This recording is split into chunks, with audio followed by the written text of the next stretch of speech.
გამარჯობა. გამარჯობა. თქვენი სახელი და გვარი? მადამ ცკიტიშვილი. რამდენი წელია რაც სპორტზე დაიწყო? სექტემბერში იქნება მე-10 წელი. სადარი ხართ? 159 საჯარო სკოლაში კლუბ პანდი. რა მიღწევები გაქვთ ამ სპორტში? რამდენიმე გზის საქართველოს და ასევე დედაქალაქის ჩემპიონი ვარ. გახლავთ ხუთგზის ბათუმის ღია ჩემპიონატის გამარჯვებული, ასევე სხვადასხვა ღია ტურნირის მონაწილე, სადაც პირველი ადგილი მაქვს აღებული და გარდა ამისა უცხოეთში ამითელებიან ამჯერად საქართველოს დროში. თქვენთვის ყველაზე მნიშვნელოვანი რომელ შეჯიბრზე იყო ასპარეზი? ჩემთვის ყველაზე მნიშვნელოვანი იმაში ჩატარებული საქართველოს სახალხო ოლიმპიური ფესტივალი იყო, სადაც პირველი ადგილი მოვიპოვე. თქვენი სახელი გვარი? ბარბარა თონჯავიძე. რამდენი ხანია ტაეკვონდოში ხართ? უკვე თითქმის რაც 2 წელია. რა მოგწონს ყველაზე მეტად ამ სპორტში? მე მომწონს ტაეკვონდოში რომ შევისწავლე დისციპლინა, ასევე მომწონს მრავალფეროვნება, ტექნიკა და სიძლიერე და ასე შემდეგ. რა არის შენი მთავარი მიზანი ამ სპორტში? ჩემი მთავარი მიზანი არის მსოფლიო ასპარეზზე გამოვაჩინო თავი და გავფრიალო საქართველოს დროში. თქვენი სახელი გვარი? ლევი ორგანიზიანი. რამდენი ხანია რაც ამ სპორტში ხართ? 8 წელი. რატომ აირჩიეთ ტაეკვონდო? ამხანაგთან ერთად ჩამოვედი და იმხელა დაიწყო ჩემს ცხოვრებაში, რომ გადავწყვეტე რომ გავაგრძელო. რა მიზანი გაქვს ტაეკვონდოში?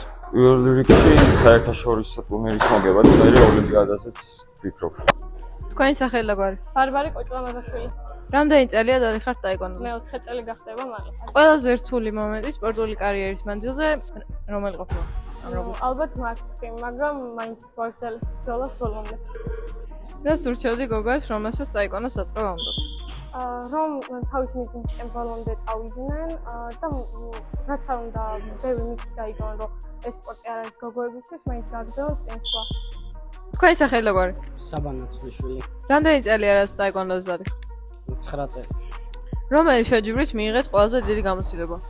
ყველაზე დიდი გამოცდილება მივიღე მსოფლიო ჩემპიონატზე, ასევე ბოსნიის ღია ჩემპიონატზე. სახელი და გვარი?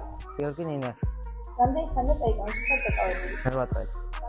რა შეწყვეტ იმ ბავშვებს, ვისაც ტაეკვონდოში დაკავება სურთ? იმ ბავშვებს, ვისაც ტაეკვონდოში დაკავება სურთ, ვეტყოდი, რომ არადაირი დაკვირვებების არ შეეშინნენ და ბოლომდე გაყვნენ ამ სპორტს, რადგან დისციპლინა ყოველთვის შედეგიანი. რა არის თქვენი სამომავლო კარიერული მიზანი? ჩემი სამომავლო მიზანი არის, რომ გავიდე ყველა ტურნირსა, რაც მნიშვნელოვანი არის, ავიღო ყველანაირი სიმდიდრეები და საბოლოო მიზანი არის გავიდე ოლიმპიადაზე. სახელი და გვარი? მარიამ ჯვარძე. რამდენი წელია დაკავებული ხართ ტაეკვონდოში? მე 3 წელი დაიწყო ახლა. ვინ არიან შენი მთავარი მოტივატორები? ჩემი მთავარი მოტივატორები არიან პირველ რიგში ჩემი ოჯახი, შემდეგ ჩემი მწვრთნელი და გუნდელები, რომლებიც სულ გვერდში მიდგანან. რა მიზანი გაქვს სამომავლოდ? ჩემი მიზანი არის რომ მოვიგო მსოფლიო ჩემპიონატი, ევროპის ჩემპიონატი და ასევე სხვადასხვა საერთაშორისო შეჯიბრებები. თქვენი სახელი გვარი? დანიელ ორგანიზიანი. რამდენი წელი დადიხართ ტაეკვონდოში? მე 8 წელი. წარმოგიდგენ რომ ყველა შენ თანატოლს მიმართავ. რას მოუწოდებ მათ? ვარჯიშის დაწყება და დისციპლინას. ვინ გაზრდებს ყველაზე დიდ მოტივაციას?